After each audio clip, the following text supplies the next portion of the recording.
বিসমিল্লাহির রহমানির রহিম।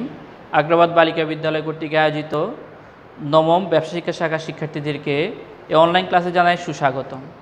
আশা করি সবাই ভালো আছো, সুস্থ আছো এবং নিরাপদে আছো, এবং আমাদের প্রত্যাশাও তাই। তো শিক্ষার্থীরা, আজকে আমি আলোচনা করব হিসাব বিজ্ঞান বিষয় নিয়ে।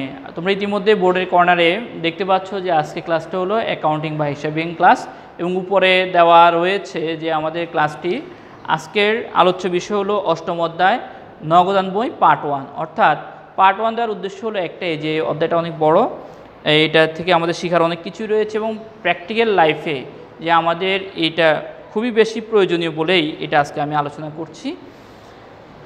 তো আসো, নগদান বই।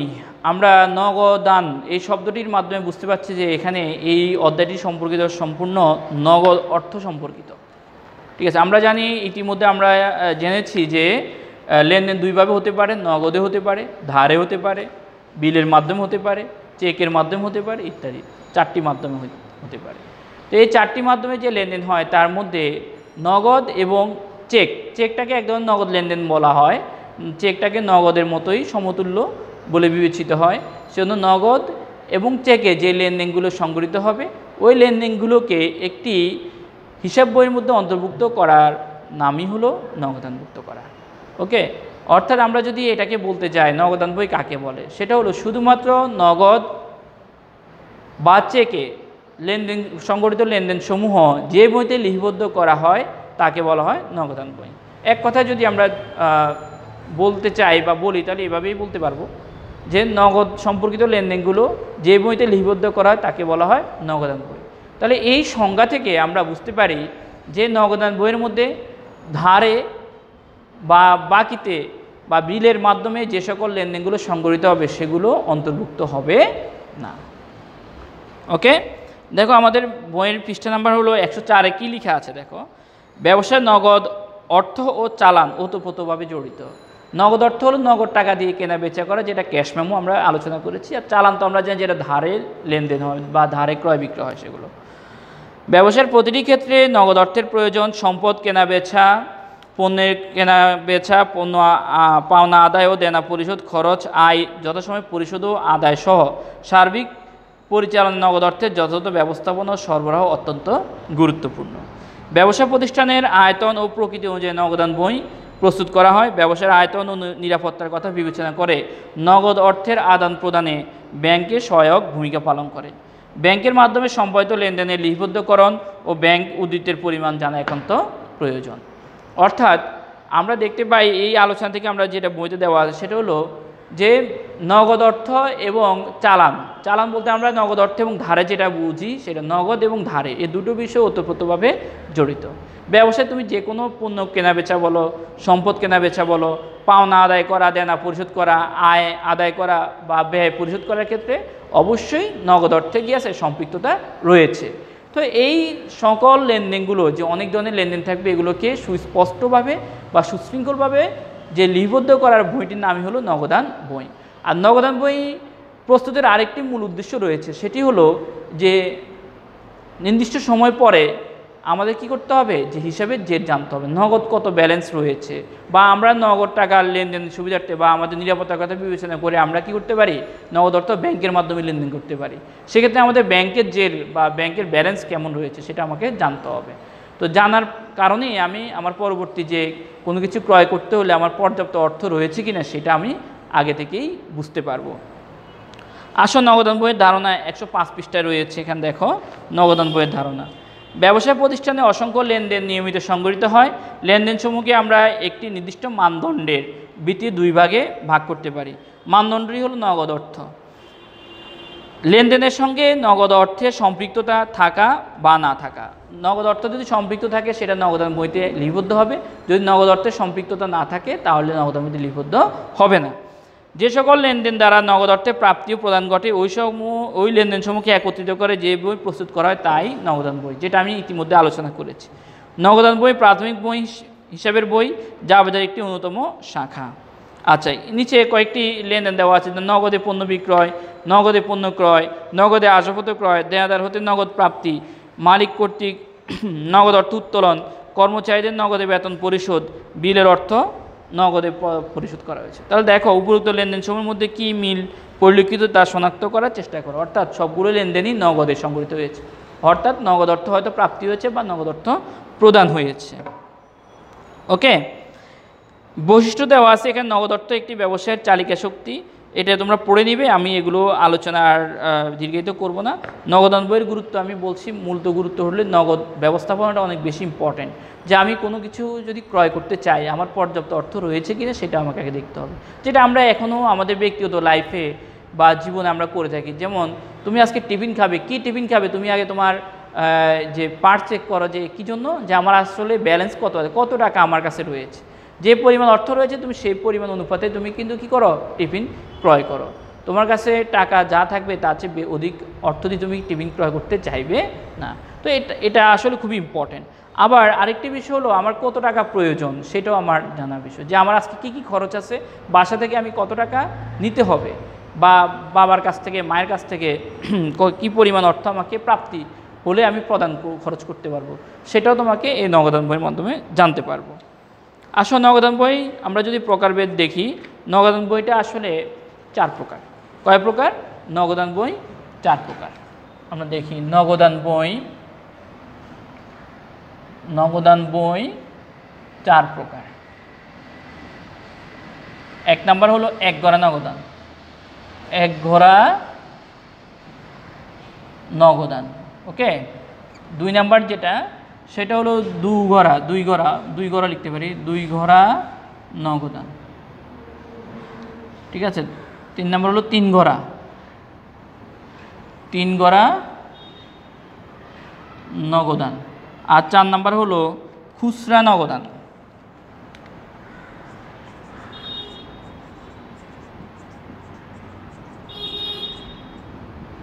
ওকে, মোট 4 ভাগে ভাগ করা হয়েছে। 1 ঘরা নগদান বই, 2 ঘরা নগদান বই, 3 ঘরা নগদান বই, 4 ঘরা বা খুচরা নগদান বই। ওকে, তাহলে এই যে নগদান বইয়ের প্রকারভেদটা দেওয়া আছে এখানে, 1 ঘরা নগদান বই শুধুমাত্র নগদ বা টাকার কলাম একটি করে থাকবে। কয়টি? একটি। এটা হলো 1 ঘরা, টাকার কলাম থাকবে একটি। আর 2 ঘরা নগদান বইতে টাকার কলাম থাকবে 2টি, 3 ঘরা নগদান বইতে টাকার কলাম থাকবে 3টি, আর খুচরাটা এখানে বহু ঘরা, এখানে অনেকগুলো টাকার কলাম থাকে। তো যাই হোক, আমরা মাধ্যমিক শ্রেণীতে বা মাধ্যমিক লেভেলে আমরা এই নবম দশম শ্রেণীতে আমরা সাধারণত 3টি বিষয় নিয়ে আলোচনা করব, 1 ঘরা, 2 ঘরা এবং 3 ঘরা। ওকে, আর খুচরা নগদানটা এটা হলো উচ্চ মাধ্যমিক শ্রেণীতে আমরা আলোচনা করব। এজন্য আমাদের কারিকুলামে এই নবম দশম শ্রেণীতে খুচরা নগদানটা নেই। তো আমরা এমনি পরীক্ষা যদি আসে আমাদের যে নগদান বই কত প্রকার, আমরা কখনো 3 প্রকার লিখবো নগদান বই 4 প্রকার, কিন্তু আমরা মাধ্যমিক লেভেলে শিখবো 3 প্রকার। ওকে, আমরা প্র্যাকটিস করব 3 প্রকার, আর এটা আমরা উচ্চ মাধ্যমিক গিয়ে শিখবো। আসি তাহলে এবার আসলে 3টা। তাহলে 1 ঘরা নগদান বই পরীক্ষার প্রশ্ন অনেক সময় লিখে দেয় যে উপযুক্ত লেনদেনগুলোর মাধ্যমে 1 ঘরা নগদান বই প্রস্তুত করো, অথবা 2 ঘরা অথবা 3 ঘরা। কিন্তু কিছু কিছু সময়ে লিপিবদ্ধ থাকে যে উপরোক্ত লেনদেনগুলো দ্বারা উপযুক্ত ঘর বিশিষ্ট নগদান বই প্রস্তুত করো, অর্থাৎ অঙ্কের মধ্যে লেখা থাকে না বা প্রশ্নে উল্লেখ থাকে না যে কত ঘরা নগদান বই করতে হবে। সেটা কীভাবে আমরা বুঝবো? সেটা আমরা বুঝবো অঙ্কের যে ফেজ দেখে, যে অঙ্কের মধ্যে কী কী বিবরণ দেওয়া আছে, বিবরণগুলো উদ্দীপকটা পড়েই আমরা বুঝবো যে এখানে কয় ঘরা নগদান বই আমাকে করতে বলা হয়েছে। তো আমি কীভাবে বুঝবো স্যার? শুধুমাত্র নগদ লেনদেন, শুধুমাত্র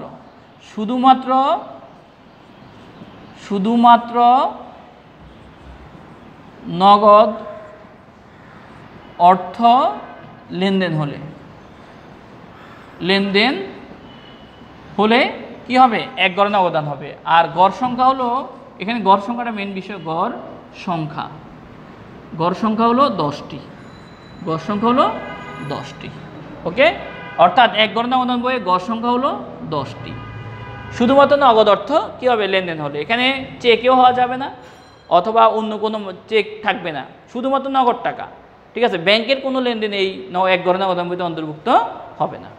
2 নাম্বার হলো 2 ঘরা নগদান হলো নগদ অর্থের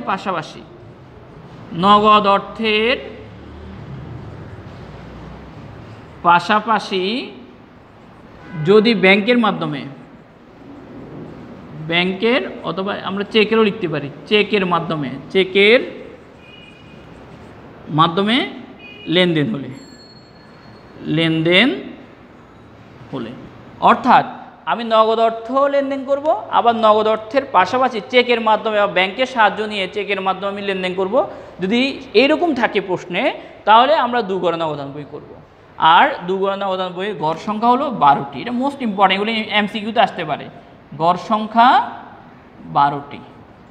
ওকে, তারপর তিন গড়া নগদান বইয়ের মধ্যে হলো নগদ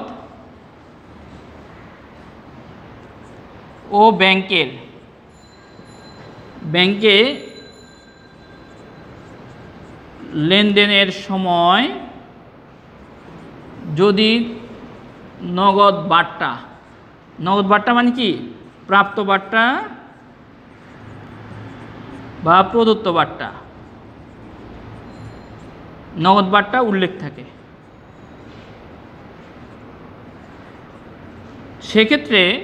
সেক্ষেত্রে হবে তিন গড়া। উল্লেখ থাকলে লিখে দিই,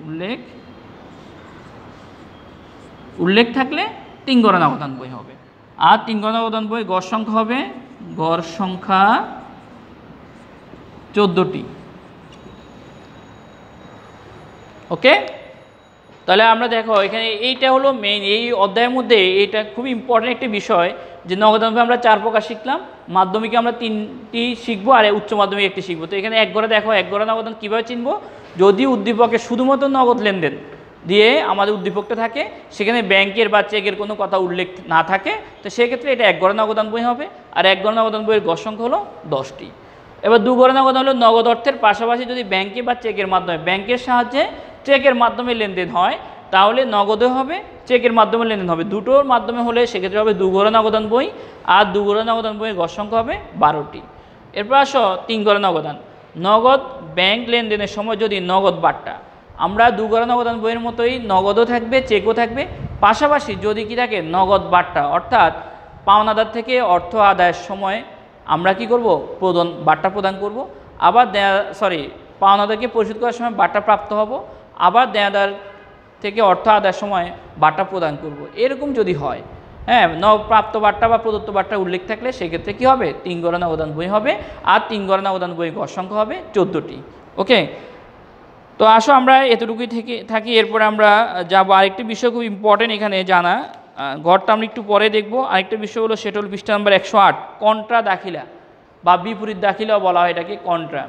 অর্থাৎ নগদান বইয়ের লেনদেনগুলো দুই পাশে, এটা ডেবিট পক্ষ থাকে, ক্রেডিট পাশ থাকে, বা ডেবিট পাশ অথবা ক্রেডিট পাশ যে কোনো একদিকেই বসে। কিন্তু কিছু কিছু লেনদেন রয়েছে যেগুলো নগদান বইয়ের উভয় দিকেই বসে, যেগুলোকে বলা হয় কন্ট্রা দাখিলা বা বিপরীত দাখিলা, যেটাই বলি আমরা কন্ট্রা এন্ট্রি।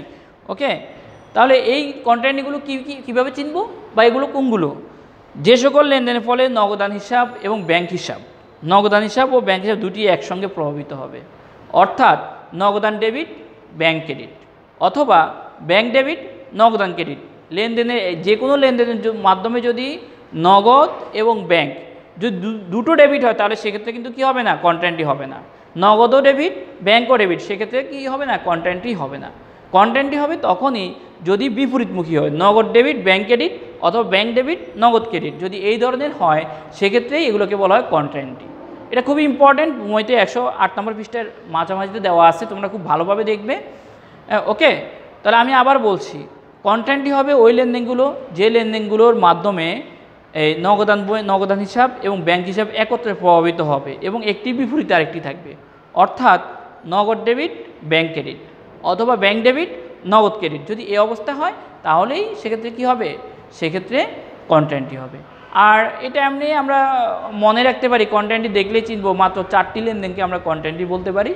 যেমন নগদ অর্থ ব্যাংকে জমাদান, নগদ অর্থ ব্যাংকে জমাদান। তো নগদ অর্থ ব্যাংকে জমাদান করলে আমরা জানি জাবেদা কী হয়, জাবেদা হয় নগদান হিসাব ডেবিট, ব্যাংক হিসাব ডেবিট, নগদান হিসাব ক্রেডিট।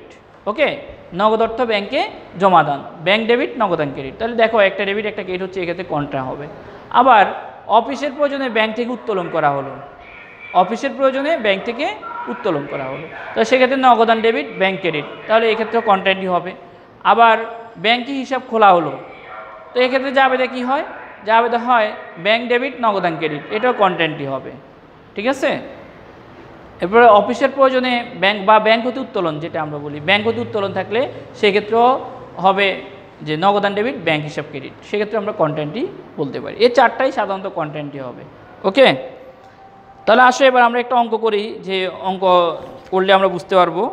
এক ঘরেটা আমরা আপাতত না দেখি, আমরা দু ঘরে নগদানটা দেখি। হ্যাঁ, দু ঘরে নগদান পৃষ্ঠা নাম্বার 110 পৃষ্ঠার যে কাজটি আছে আমি কাজটি করে দিচ্ছি। বইতে যেটা করা আছে সেটা তো অবশ্যই করাই আছে, এটা তোমরা দেখলে বুঝবে আমি কাজটি করে দেওয়ার চেষ্টা করতেছি। ওকে,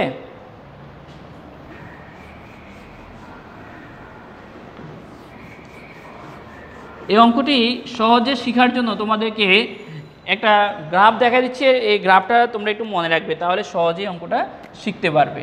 একেবারে ইজি এটা। দেখো এটা হলো ব্যবসায় প্রতিষ্ঠান। ওকে,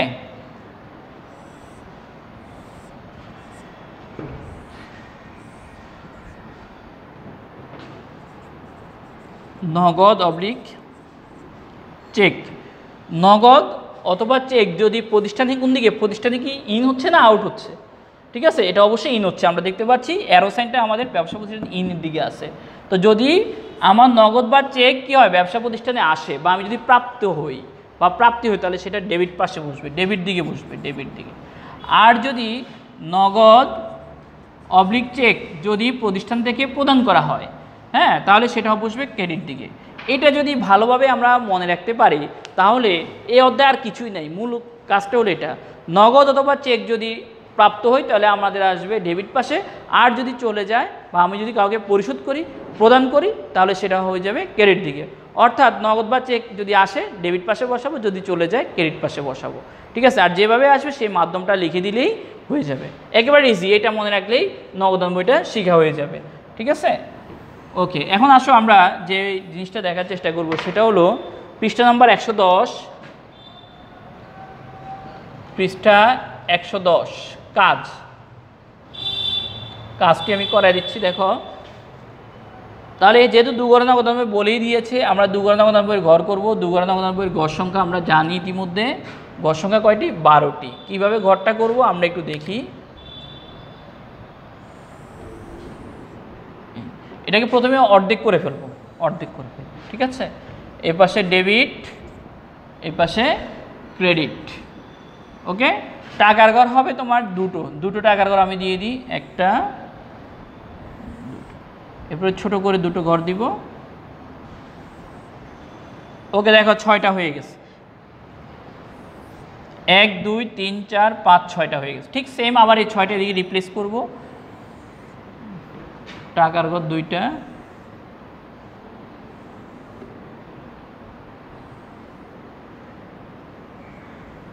ওকে, হয়ে গেল। তাহলে এখানে হবে তারিখ, প্রথমটা হবে তারিখ।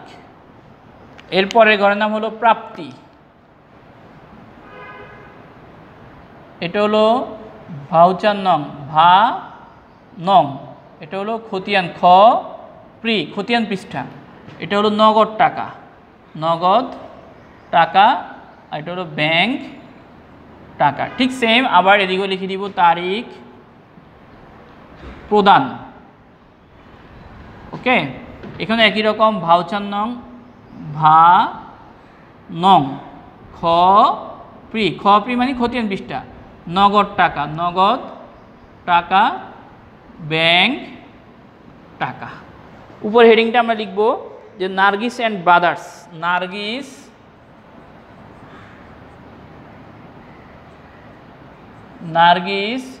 অ্যান্ড ব্রাদার্স এর দুই ঘরা নগদান বই। ওকে, এটা হলো ঘরটা শেষ। এবং দেখো নভেম্বরের 1 তারিখ, সাল হলো 2017 নভেম্বর 1। এখানে তারিখে লিখি 2017 নভেম্বর কত আমরা জানি না, যাই হোক। তাহলে দেখো এখানে হাতে নগদ ও ব্যাংক জমা দেওয়া আছে। তাহলে হাতে নগদ মানে আমার নগদ জমা রয়েছে, ব্যালেন্স। তাহলে এটা আমরা লিখব ব্যালেন্স বিডি, ব্যালেন্স বিডি প্রত্যেক অঙ্কের প্রথমেই এরকম ব্যালেন্স বিডি যদি থাকে নগদে হচ্ছে 7,000 টাকা, সেজন্য নগদের ঘরে 7,000, আর ব্যাংক জমা রয়েছে 5,000, সেজন্য ব্যাংকের ঘরে 5,000। এখানে একটু মনে বলে রাখি যে ব্যাংক জমা থাকলেই সেটা ডেবিট দিকে বসবে, আর যদি লিখে থাকে ব্যাংক জমাতিরিক্ত তাহলে সেটা এই ব্যালেন্সটা 5,000 টাকা তখন আর কি থাকবে না, এখানে না হয়ে সেটা ক্রেডিট দিকে বসবে। ওকে, এটা আমরা আগামী ক্লাসে আরেকটু ক্লিয়ার করবো ইনশাল্লাহ। পার্ট 2তে ক্লাসের পার্ট 2 যেটা যখন হবে তখন সেটা আরেকটু ক্লিয়ার করবো। এখন আপাতত এতটুকুই জানি যে নগদ ব্যালেন্স দেওয়া আছে, নগদটা নগদের ঘরে, ব্যাংকেরটা ব্যাংকের ঘরে। নভেম্বর 2 তারিখ পণ্য ক্রয় বাবদ চেক প্রদান। দেখো পণ্য ক্রয় বাবদ চেক প্রদান, চেক কি করেছি, প্রদান করেছি। আমি আগেই আমার গ্রাফে দেখে প্রদান করলে সেটা ক্রেডিট দিকে বসবে, তো ক্রেডিট দিকে আসো 2 তারিখ নভেম্বর 2 কি করেছি, ক্রয় করেছি, ক্রয় হিসাব, ক্রয় হিসাব। ওকে, কত টাকা, 4,000 টাকা। যেহেতু এটা চেকে তাহলে চেক হলে ব্যাংকের ঘরে বসবে 4,000 টাকা। নগদে প্রদান করলে নগদের ঘরে, চেকে প্রদান করলে চেক ব্যাংকের ঘরে, এতটুকুই। 4 তারিখ চেক মারফত পণ্য বিক্রয়, বিক্রয় করলে টাকা আসবে, বিক্রয় করলে কি হবে, টাকা আসবে, আর আসলে ডেবিট পাশে। নভেম্বর 4 তারিখ বিক্রয় হিসাব, বিক্রয় হিসাব। ওকে, বিক্রয় হিসাব যেহেতু চেক মারফত ব্যাংকের ঘরে বসবে 6,000 টাকা, ব্যাংকের ঘরে 6,000 টাকা। ওকে, ব্যাংক হতে উত্তোলন করা হল। দেখো এটা কন্ট্রান্টি, ব্যাংক হতে উত্তোলন, এটা যাবে দেখি ব্যাংক হতে যদি উত্তোলন করি, কার জন্য উত্তোলন করেছি, এটা ব্যবসার জন্য না মালিকের জন্য। যদি মালিকের জন্য উত্তোলন করি তাহলে সেক্ষেত্রে লিখে থাকবে ব্যক্তিগত প্রয়োজনে ব্যাংক হতে উত্তোলন। যেহেতু ব্যক্তিগত প্রয়োজনে লিখা নাই তাহলে বুঝতে হবে এটা অফিসের প্রয়োজনে করা হয়েছে, অর্থাৎ ব্যবসায়ের প্রয়োজনে। তাহলে এটা হবে জাবেদা হবে নগদান হিসাব ডেবিট, ব্যাংক হিসাব ক্রেডিট। তাহলে নগদান হিসাবে ডেবিট পাশে, যে নগদের ডেবিট দিকে, হ্যাঁ, ব্যাংক নামে লিখব। তারিখটা হলো 7 তারিখ, ব্যাংক হিসাব। ওকে, কত টাকা, 3,000 টাকা নগদের করে। আবার 7 তারিখ ব্যাংক কি হয়েছে, ব্যাংক ক্রেডিট, তো ব্যাংকের ক্রেডিট পাশে আমরা নগদান নামে লিখব, নগদান, নগদান হিসাব কত টাকা, 3,000 টাকা। এই যে খতিয়ান পৃষ্ঠার ঘরে আমরা লিখব সি, এখানে লিখব সি। সি কেন লিখব, সি হলো কন্ট্রা, সি মানে হলো কি কন্ট্রা। ওকে, আচ্ছা আগামী ক্লাসে এটা আরেকটু বিস্তর আলোচনা করবো ইনশাল্লাহ। আপাতত দেখো ব্যাংক হিসাব দেওয়া আছে, যেহেতু টাকা আসছে জন্য ডেবিট দিয়ে লিখছি, নগদের ডেবিট। তো বিপরীত নাম কি, নগদ যদি ডেবিট হয় বিপরীত নাম হলো ব্যাংক, ব্যাংক হিসাবে নাম লিখছি। আবার ব্যাংক ক্রেডিট ছিল, বিপরীত নাম ছিল নগদান, দেখো ব্যাংকের ঘরে লিখে দিয়েছে, কন্টেন্টই হয়েছে। 10 তারিখ প্রাপ্য বিলের অর্থ ব্যাংক কর্তৃক আদায় হয়েছে। 10 তারিখ প্রাপ্য হিসাব, প্রাপ্য বিল হিসাব, প্রাপ্য বিল হিসাব। ওকে, আদায় হয়েছে অর্থাৎ টাকা আসছে ব্যাংক কর্তৃক, তোর ব্যাংকের ঘরে বসবে 2,000 টাকা, যেহেতু ব্যাংকের ঘরে বলে দিয়েছে। তারপর আসে 13 তারিখ সাইদের নিকট হতে পাওনা বাবদ চেক প্রাপ্তি। 13 তারিখ তাও টাকা আসছে, 13 তারিখ সাইদ হিসাব, সাইদ হিসাব। ওকে, 8,000 টাকা তাও চেকের মাধ্যমে পেয়েছি ব্যাংকের ঘরে। নেক্সট হলো আসবাবপত্র ক্রয় বাবদ নগদ 3,000 টাকা ও 2,000 টাকা চেক প্রদান করা হয়েছে। ওকে, তাহলে প্রদান করছি, প্রদান করলে ক্রেডিট পাশে বসলো। নভেম্বর 20 আসবাবপত্র হিসাব, আসবাবপত্র হিসাব। দেখো নগদে করেছি 3,000, নগদটা নগদের ঘরে, আর চেকেরটা ব্যাংকের ঘরে, 2,000 টাকার চেক, চেকেরটা ব্যাংকের ঘরে। এরপর আসলে দেখো মালিক কর্তৃক উত্তোলন, মালিক উত্তোলন করলে অর্থ চলে যাবে নভেম্বর 26। ওকে, উত্তোলন হিসাব, উত্তোলন হিসাব। ওকে, কত টাকা, 1,500। যেহেতু চেক বলে নাই বুঝতে হবে এটা নগদে হয়েছে, চেকে তো বলে নাই, ব্যাংক থেকে বলে নাই। ব্যাংক সুদ মঞ্জুর করলো, ব্যাংক সুদ মঞ্জুর করলে টাকা আসবে, আমরা দিব 30 তারিখ ব্যাংক সুদ হিসাব, ব্যাংক সুদ হিসাব। কত টাকা, 500 টাকা। ব্যাংক নগদে সুদ দেয় না, ব্যাংক তার হিসাবে জমা করার জন্য ব্যাংকের ঘরেই বসবে। আপাতত অঙ্কর পোস্টিং দেওয়া শেষ, এখন শুধু হিসাব করব। হিসাব হলো একদম সহজ, প্রথমত যেদিকে বেশি সেদিকে টাকাটা যোগ করতে হবে। যেমন দেখো নগদের আমরা দেখতে পাচ্ছি নগদের ডেবিট দিকে বেশি, 7 3 10,000 টাকা মাত্র, এদিকে বসাবো 10,000। ঠিক সেম টাকা এদিকে লিখবো 10,000। ওকে, বিয়োগ করো, তাহলে কম কত আছে, এখানে কম আছে 4,500, 5,500, 5,500 ঘাটতি আছে, এটার নাম হয় ব্যালেন্স সিডি, ব্যালেন্স সিডি। আর তারিখ হবে যে মাসে অঙ্ক করবো সেই মাসের শেষ দিন, নভেম্বর 30 তারিখ। ওকে, এবার আসলে ব্যাংকের ক্ষেত্রে দেখছি তাও ডেবিট দিকে বেশি, 5 6 11 2 13, 13 8 21, 21,500, 21,500। 21,500 এদিকেও লিখে দিব 21,500। এবার 21,500 থেকে আমরা মাইনাস করব কত, 4 4 3 7 7 2 9, তো 21 থেকে যদি আমরা 9 বাদ দিই তাহলে হবে 12,500। 12,500 এটা ঘাটতি আছে, সিডি একবার লিখলে হয়ে গেল। ওকে, আর এর পরবর্তীতে সিডির পরবর্তী দিন বিডি বসাইতে হয় নভেম্বরের, সিডির পরের দিন নভেম্বর 30 তারিখের পরের দিন হবে ডিসেম্বর 1 তারিখ। ডিসেম্বর 1 তারিখ ব্যালেন্স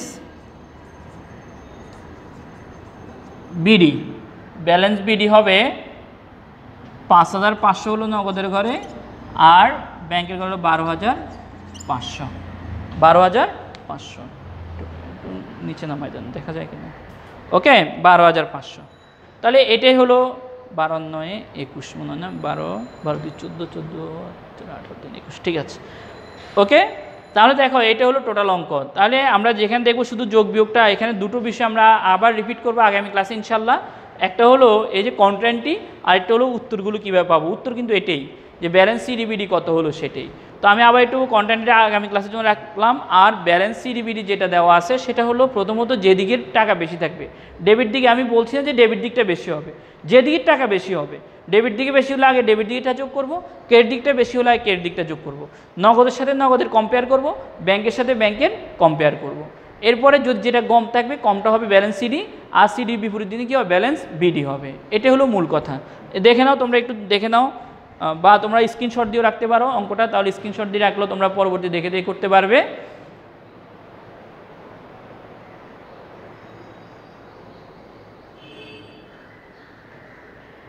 ঠিক আছে, আশা করি তোমরা পারবে, আশা করি বুঝতে পেরেছো। তো বাসা তোমরা যে কাজটা করবে, এখানে একটা অঙ্ক করা আছে অলরেডি, তোমরা এটা আবার ট্রাই করবে। যে চৌধুরী অ্যান্ড সন্স পৃষ্ঠা নাম্বার 109, এই 109 এবং 110 পৃষ্ঠার আজকে আমি যেটা করিয়েছি এটা, এবং যেটা বইতে করে দেওয়া আছে সেটাই, দুটো অঙ্ক SW করবে বা বাসায় নিজেরা প্র্যাকটিস করবে। যদি কোনো কিছু বুঝতে অসুবিধা হয় সেটা মার্কিং করে রেখে দিবে। যখন আবার পরিস্থিতি স্বাভাবিক হবে, আমরা যখন আবার ক্লাসরুমে ফিরে আসবো, ঠিক তখনই তোমরা এই সকল প্রশ্নগুলো করলে ইনশাল্লাহ উত্তরগুলো পেয়ে যাবে। ঠিক আছে, তো ততক্ষণ সবাই ভালো থাকবে, সুস্থ থাকবে, নিরাপদে থাকবে, স্বাস্থ্যবিধি মেনে চলবে। আল্লাহ হাফেজ, আসসালামু আলাইকুম।